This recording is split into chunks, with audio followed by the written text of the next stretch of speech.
Drugs जाळे उघड करणाऱ्या पत्रकारला पोलीस निरीक्षकाची अटकेची धमकी।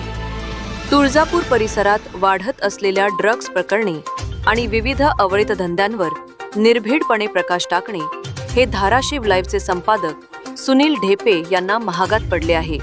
एका गुन्ह्याच्या चौकशी संदर्भातील नोटीसवरून तुळजापूर पोलीस ठाण्याचे निरीक्षक अण्णासाहेब मांजरे यांनी त्यांना थेट अटकेची धमकी दिल्याचा प्रकार समोर आल्याने खळबळ उडाली आहे।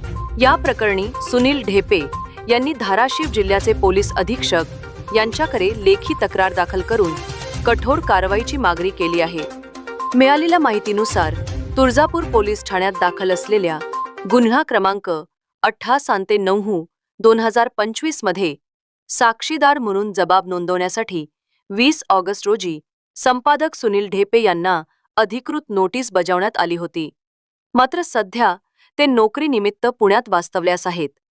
तसेच सदर प्रकरणाविषयी त्यांना कोणतीही माहिती नसल्याने आपण हजर राहू शकत नाही असे त्यांनी पोलिसांना कळविले होते।